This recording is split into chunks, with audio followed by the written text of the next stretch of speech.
Hola, bienvenido a este sexto video de la serie Camino hacia la Reforma Educativa. Mi nombre es Lili Guerrero. Acompáñame. Pues bien, gracias por acompañarme en este nuevo video. La verdad es que este sexto video trae mucho más luz sobre este tema que ha sido resultante de comparar, y me refiero a estas dos filosofías que nacen y surgen de las leyes y principios naturales.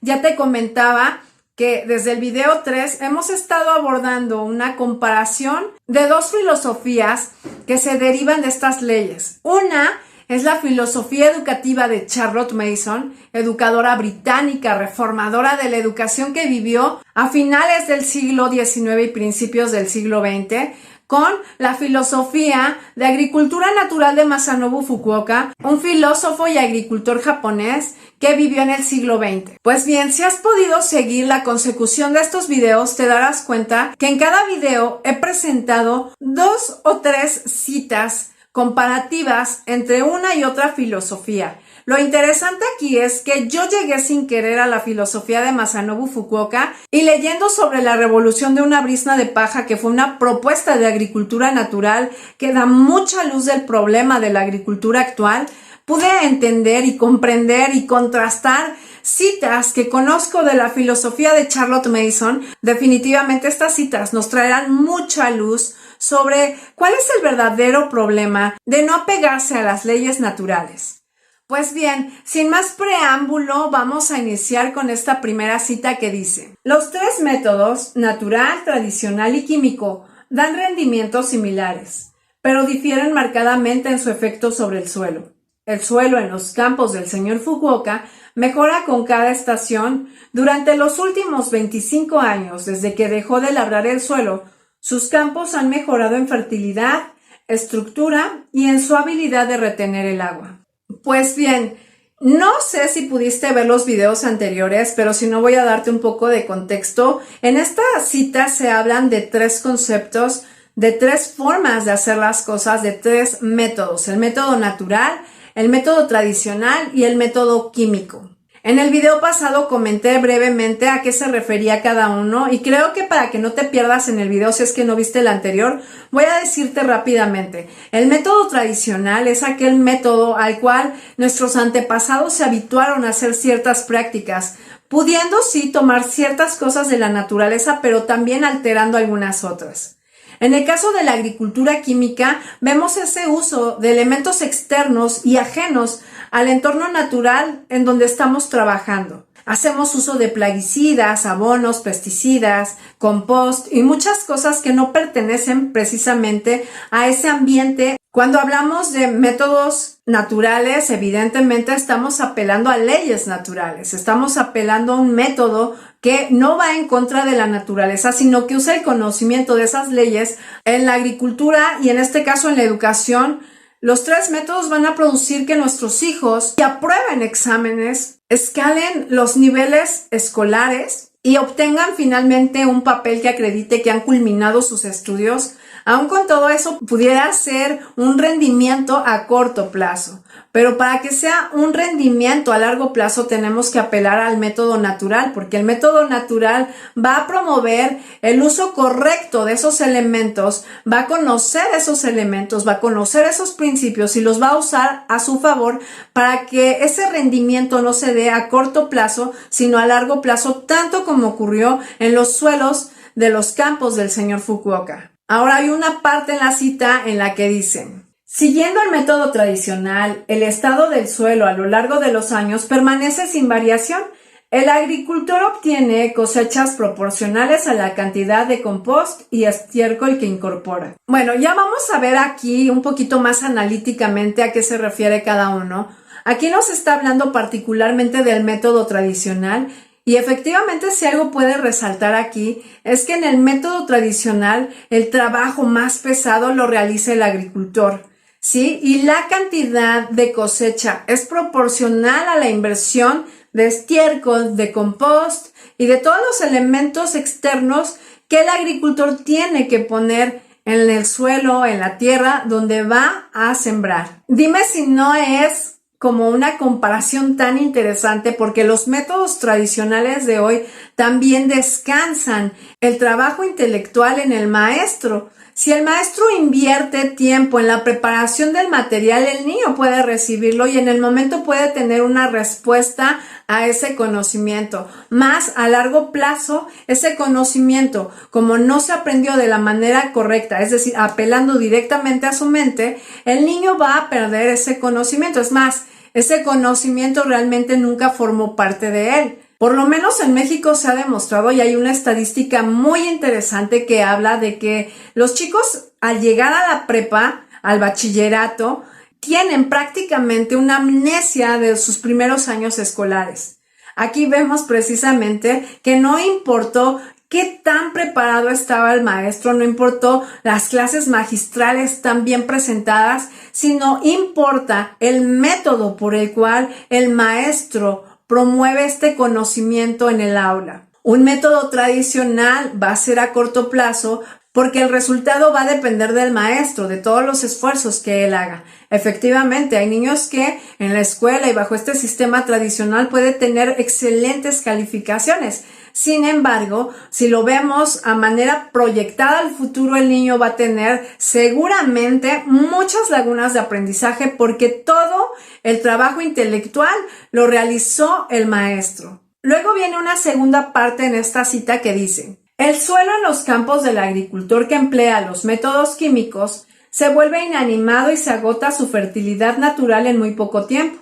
Una de las mayores ventajas del método del señor Fukuoka es que el arroz puede cultivarse sin inundar los campos durante la época de crecimiento. Y bueno, siguiendo un poco la parte analítica de esta crítica y de esta comparación, vamos a entender que en el método químico, en el método artificial, ocurre algo muy similar que en el método tradicional. Y eso es que tampoco permanece a lo largo del tiempo. De hecho, nosotros ahora sabemos, y quienes estamos investigando sobre el tema de la agricultura natural, que es terrible el efecto que ha tenido la agricultura química en el suelo. Se dice que no es sano tener campos de monocultivo, porque los campos de monocultivo han sido trabajados a través de métodos químicos, ¿verdad? En los que no solamente se deshierva la maleza, se ponen abonos químicos, se fertiliza, se labra la tierra y hacen una serie de cosas que al paso del tiempo, ¿verdad? De hecho, se dice y es ya muy conocido que los campos de monocultivo tienden con el tiempo a erosionarse. El suelo termina prácticamente infértil y sin ningún rastro de vitalidad. Esto ocurre con los campos que han sido tratados mediante métodos químicos. Aterricémoslo al campo de la educación,